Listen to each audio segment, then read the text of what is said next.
আপনার থানা চালায় হেলাল, হেলালের বাবা আগে আগে চাকরি করতো, এখন হেলাল কোনো কোনো মানে ইয়া থেকে আপনি আমাকে বলতে পারেন এই ধরনের কথা তো ধরেন আপনাদের লিগ্যাল প্রসিজারে নাই, এটা নাই সেটা নাই, আপনাদের এই জায়গায় থানায় এগুলা জিনিসগুলো ঘটছে, প্রত্যেক দিন ঘটছে, এবং থানায় হেলাল আপনার থানায় ঢুকতে পারবে না। আজকের পর থেকে আপনার থানা চালাবেন আপনি, আপনার থানা আপনার আইন অনুযায়ী চলবে, এবং থানার যারা সদস্য তারা হচ্ছে আপনার যারা আইন শৃঙ্খলা বা পুলিশ আছেন, আপনার আন্ডারে যারা পুলিশ আছেন তারা হচ্ছে আপনার থানা চালাবে। এখন থানা যদি চালায় এমন জন যার যে পুলিশ না, যার হচ্ছে এখানে কোনো চাকরি নাই,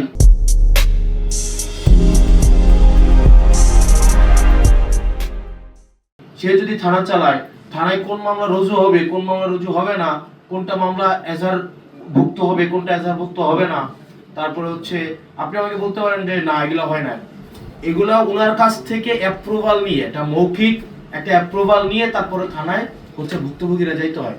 আমি আপনার কাছে যত সহজে যাইতে পারি, স্বাভাবিকভাবে একটা ভুক্তভোগী এভাবে যাইতে পারে না। আমি আপনার কাছে যে সহজে আসতে পারি, একটা স্বাভাবিক ভুক্তভোগী, একটা গ্রামের ভুক্তভোগী স্বাভাবিকভাবে পুলিশ সম্পর্কে একটা স্টিগমা আছে, একটা ভয় কাজ করে। একদিনে স্বাভাবিকভাবে যে পুলিশ মানে তারা চাচ্ছে তাদের ইমেজ রিগেইন করতে, মানুষের ফ্রেন্ডলি হইতে, এটা চেষ্টা করছে এবং আমরা এটাকে অ্যাপ্রিশিয়েট করি।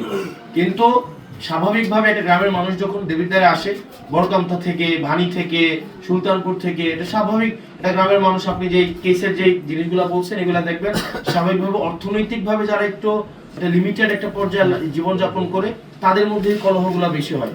আপনি দেখবেন যে অটো চালক, সিএনজি চালক, তারা যখন থানায় যায় দেখা যায় বেশিরভাগ ক্ষেত্রে তাদেরকে হয়রানি করে। এবং স্বাভাবিকভাবে পুলিশের কাছে যাওয়ার আগে কিন্তু এক ধরনের পুলিশ আছে যারা হচ্ছে অচাকরিজীবী পুলিশ, নাই যে আমাকে হচ্ছে অ্যাডমিনিস্ট্রেশন অর্ডার দিলে তারপর হচ্ছে আমি মাটি কাটা বন্ধ করতে যাব, এটার কোনো সুযোগ নেই। আপনি আপনার ক্ষমতা বলে আপনার যখন মনে হবে যে আপনি কাউকে যে অপরাধমূলক কার্যক্রমে যুক্ত তাকে আপনি অ্যারেস্ট করতে পারেন। এখন সেই জায়গায় দেবিদ্বারে যেভাবে মাটি কাটা হয়, একদম ধরেন এদিক থেকে ভিংলাবাড়ি থেকে শুরু করে একদম কালিকাপুর ওইপাশ পর্যন্ত যতগুলো স্পটে মাটি কাটা হয় প্রত্যেক দিন, এবং এটা আমাদের একটা চোর পুলিশ খেলার মতো এখন হয়ে গেছে। আমরা রাত জেগে তো মাটি কাটা আমরা এটা ইয়া করতে পারি, গতকাল হচ্ছে রাত জেগে সবার থাকতে হয়েছে।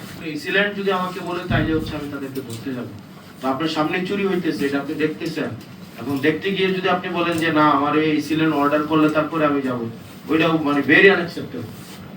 এখন এটা আপনি আপনার জায়গা থেকে আমি কথা বলেছি, আপনি আপনার জায়গা থেকে এই ধরনের যদি ক্রিমিনাল অফেন্স হয় সেক্ষেত্রে আপনি নিজে স্বপ্রণোদিত হয়ে সেক্ষেত্রে আপনি অ্যাকশনে যেতে পারবেন। এবং আমি প্রত্যাশা করব, এবং এখানে সবার সামনে আমি প্রত্যাশা করব এর পরবর্তীতে মানে এই মুহূর্ত থেকে এই ধরনের ইলিগাল কোন অ্যাক্টিভিটি যখন সংঘটিত হবে দেবিদ্বার, সেক্ষেত্রে আপনি আপনাদের লিগ্যাল যেভাবে অ্যাড্রেস করতে হয় সেভাবে আপনি অ্যাড্রেস করবেন।